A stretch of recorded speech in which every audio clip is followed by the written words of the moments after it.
사실을 오늘 우리는 알아야 되는 것이죠. 그렇습니다. 아브라함은 그렇게 승리할 수가 있었습니다. 하나님이 함께 하심으로 승리했다는 사실입니다. 사무엘상 17장 43절에 블레셋 사람이 다윗에게 이르되 네가 나를 개로 여기고 막대기를 가지고 내게 나왔느냐 하고 그 신들의 이름으로 다윗을 저주하고 그 블레셋 사람들 골리앗이 그 다윗을 조롱했습니다. 야, 그 코딱지만한 그러한 모습으로 왔느냐, 네가 나를 막대기 하나 가지고 어떻게 할 줄을 생각했느냐. 그렇습니다. 막대기 하나 가지고는 아무것도 할 수 없었을 것입니다. 그러나 그 막대기는 하나님의 능력이었습니다. 하나님의 역사였습니다. 하나님은 그것을 통해서 그 골리앗을 물맷돌 단 5개 가지고 간 그 물맷돌 단 하나만 써도 그 골리앗은 쓰러지고 넘어질 수밖에 없었다는 사실을 오늘 우리에게 가르쳐주고 있는 것입니다. 그렇습니다. 사무엘하 16장 5절로 13절에 보면 다윗 왕이 비우림의 이름에 거기서 사울의 집 족속 하나가 나오니 게라의 아들이의 이름은 시므이라. 저가 나오면서 연하여 저주하고 또 다윗과 다윗 왕의 모든 신복을 향하여 돌을 던지니 그때에 모든 백성과 용사들은 다 왕의 좌우에 있었더라. 시므이라 저주하는 가운데 이와 같이 말하니라. 피를 흘린 자여 비루한 자여 가거라 가거라. 그 다윗을 향하여 이 시므이는 그 인간의 말로는 생각할 수도 없는 조롱과 희롱을 퍼부었던 것입니다. 이 시므이는 어떤 사람이냐? 사울의 혈족이었다는 것이죠. 사울이 죽고 나니까 이 원망스러운 나머지 이 다윗을 비방하고 조롱을 했습니다. 근데 다윗은 애써서 그 시므이를 내버려 두라고 이야기합니다. 저들의 실험으로 내가 그대로 될 것이 아니기에 하나님이 하셔야만 되는 일이기에 그는 담대하게 그 신하들을 가르쳐 야 내버려 두어라. 저들이 마음껏 떠들게 버려두라고 했습니다. 그 결국은 하나님의 심판을 그 시므이는 받는 것입니다. 오늘 우리에게 필요한 것은 바로 하나님의 은혜인 것입니다. 하나님의 큰 승리를 소망하는 성도들이 되시기를 주님의 이름으로 축복합니다. 그렇습니다. 계속해서 봅니다. 시므이가 저주하는 가운데 이와 같이 말하니라. 피를 흘린 자여 비루한 자여 가거라 가거라. 사울의 족속의 모든 피를 여호와께서 내게로 돌리셨도다. 그 대신에 네가 왕이 되었으나 여호와께서 나를 네 아들 압살롬의 손에 붙이셨도다. 보라 너는 피를 흘린 자이므로 화를 자취하였느니라. 수레야의 아들 아비새가 왕께 여짜오되 이 죽은 개가 어찌 내 주 왕을 저주하리까. 정컨대 나로 건너가서 저의 머리를 베게 하소서. 왕이 가로되 수레야의 아들들아 내가 너에게 무슨 상관이 있느냐. 저가 저주하는 것은 여호와께서 저에게 다윗을 저주하라 하시미니 네가 어찌 그리 하였느냐. 할 자가 누구겠느냐 하고 또 아비새와 모든 신복에게 이르되 내 몸에서 난 아들도 내 생명을 헤아려 하거든. 하물며 이 베냐민 사람이랴. 여호와께서 저에게 명하신 것이니 저로 저주하게 버리더라. 혹시 여호와께서 나의 원통함을 감찰하시리니 오늘날 그 저주 까닭에 손으로 내게 갚아 주시리라. 오늘 하나님은 그 저주를 받을 때에 손으로 갚아서 다윗 왕을 끈하게 세우는 큰 승리를 안겨주는 것을 보게 됩니다. 오늘 우리가 당장에 참 힘들고 어려운 문제가 있다고 할지라도 참고 인내하면 하나님이 선으로 갚아주신다고 말씀하고 있는 것입니다. 반면에 내가 저주하리니 해서 저주하다는 말은 무엇이냐. 바로 히브리어라 아라드라고 하는 단어인데 주로 하나님의 형벌과 저주의 의미를 이야기하고 있습니다. 그렇습니다. 오늘 그가 아무리 시므이라고 하는 자가 저주를 했다 할지라도 그 저주가 다윗에게 임했습니까? 하나도 임하지 않았습니다. 그러나 하나님의 심판하니 그는 심판을 받을 수밖에 없던 것입니다. 창세기 3장 17절에 보면 아담에게 이르시되 네가 내 아내 말을 듣고 내가 너더러 먹지 말란 나무 실과를 먹었은즉 땅은 너로 인하여 저주를 받고 너는 종신토록 수고하여야 그 소산을 먹으리라. 그렇습니다. 그 저주대로 힘든 삶을 사는 것입니다. 그 다음은 종신토록 기어다니는 형벌을 받았다는 것을 이야기합니다.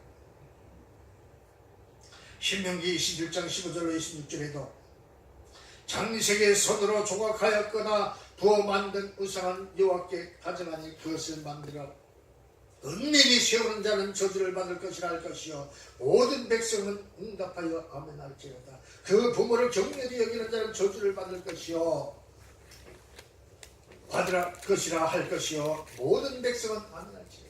하나님의 말씀대로 그들은 그 말씀을 어길 때에 저주를 받고 심판을 받았다는 사실을 오늘 우리는 알아야 되는 것입니다.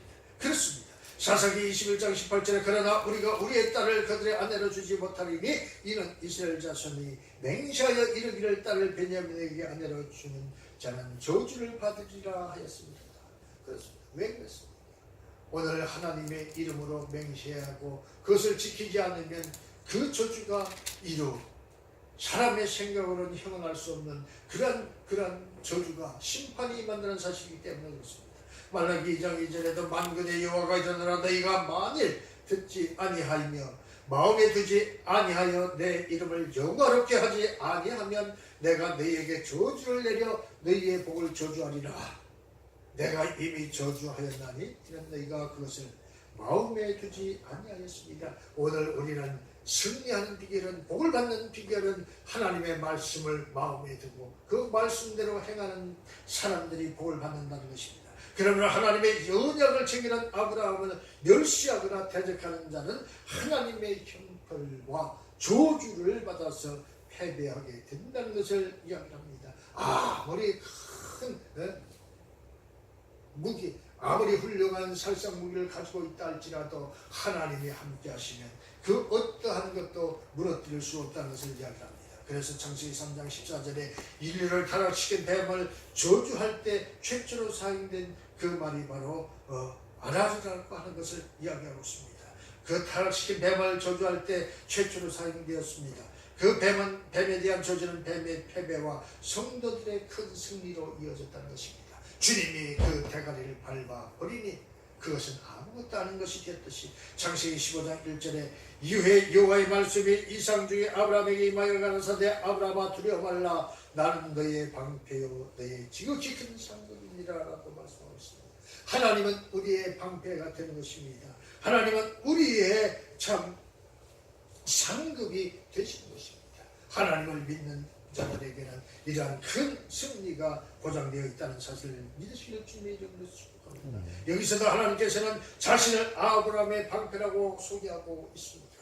하나님께서 모든 대적과의 싸움에서 아브라함을 지켜주시고 승리케 해주셨다는 것을 약속하셨습니다.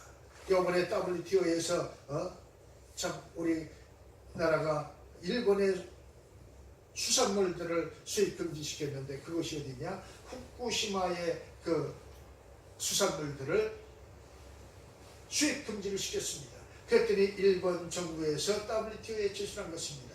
이것은 너무도 부당하다. 그래서 1심에서 일본의 손을 들어줘서 그들이 수출할 수 있도록 길을 열어라 했습니다. 우리가 불복해서 다시 제출했습니다. 이번에 그 결과가 났는데 합당하다고 이렇게 판결이 난 것입니다.